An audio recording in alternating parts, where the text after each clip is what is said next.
Hello there all, my name is Kate and welcome to this channel. Today I got up really early. It's extremely cold outside, roughly minus 17 to minus 18 for the day. I got up really early because I wanted to enjoy the winter mornings of Finland. It's really quiet here, and as I pointed out, Finland is a place where I recover and it rejuvenates me. I don't know, it gives me strength to go on in life. And today I'm going to take a journey to Raahe. So we're going to drive to Raahe, that's towards Oulu. So we're going more to the north. And I'll tell you today about the city. We'll spend some time in a lovely coffee shop and we'll learn something about the history of one of the 10 cities, the historical wooden towns that are preserved in Finland. And now we're here. Raahe, or from Swedish Raahe stad, is a city and municipality in Finland founded by Swedish statesman and Governor General of Finland, Court Per Brahe the Younger, or the Junior, in 1649. Originally the city or the town was called Salo, and then later it took the founder's name in 1652 and became Raahestad in Swedish, and in Finnish it was Raahe. And actually the statue of the general is actually in the very center of the central square that we will see later. So Raahe is located on the coast of the Gulf of Bothnia. It's a resort town and known for its gorgeous wooden center, the downtown, known as also City of Sea Winds, or winds from the sea. Raahe is a very cozy, hospitable, lovely place. It's stunning in both winter and summer. I've been here originally in summer and it was a wonderful experience. In winter, it's granted, it's cold, but it also has this sort of lovely winter fairy tale like town feel.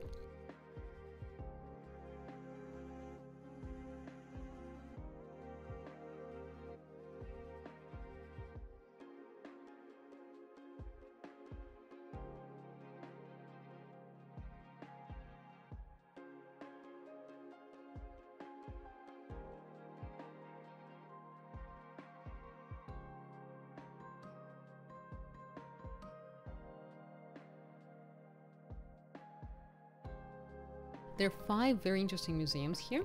Raahe Museum, Savilius House, Solinen Museum, and many others. There's also a museum about the old pharmacy. After the devastating fire in 1810, Raahe was completely rebuilt according to the new design principles and to minimize the risk of the fire. Also expand some civic spaces.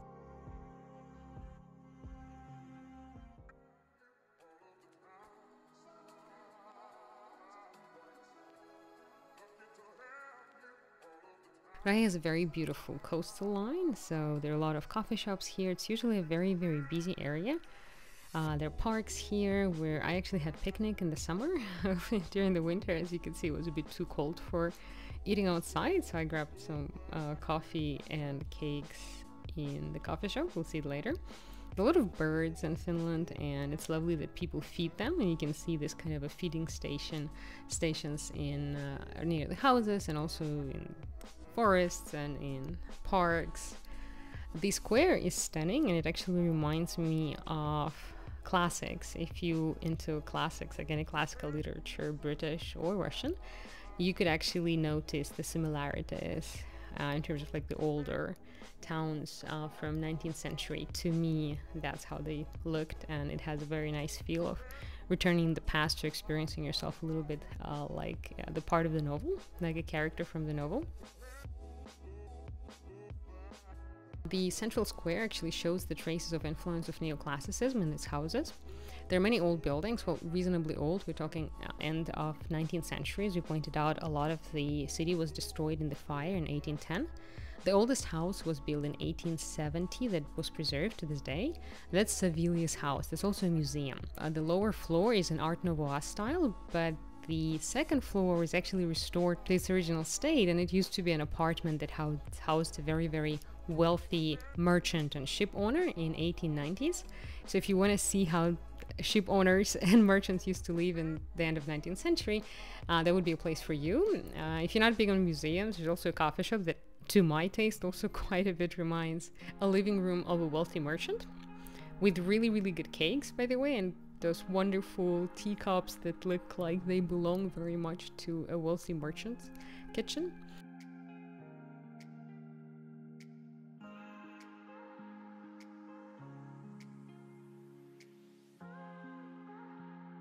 I love this coffee shop. It's right in the square, so if you are in the downtown, you cannot miss it. There's also a hotel there, I think. It's both. You can also eat there, like a bunch of things you can do, but it's truly a stunning place.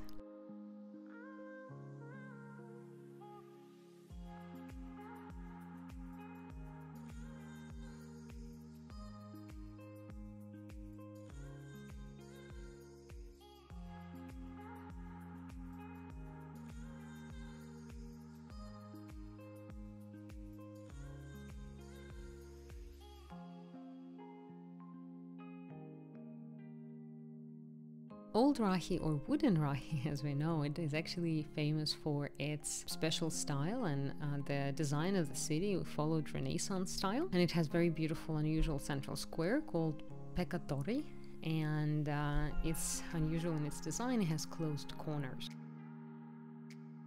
Raahe also houses very old pharmacy museums, so if you're into that, there are a lot of valuable collections of apothecary jars and equipment and tools. I have great interest in health and medication, so to me that was an interesting museum. If it is for you, maybe you should check it out. The central street is called Kirkon Katu, that's where we are right now, that's a church street. And it has a very beautiful old Lutheran church and burial place of heroes who fell in the Northern War.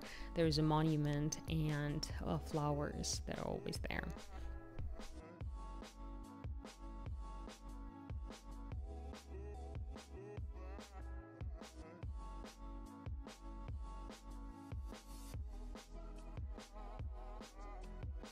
Overall, always when I travel, I mean, Finland is my favorite country. I think everyone knows that by now, but no matter where I travel, including Finland, I always like traveling in smaller towns as well as the larger, more famous sort of advertised towns or cities in the countries.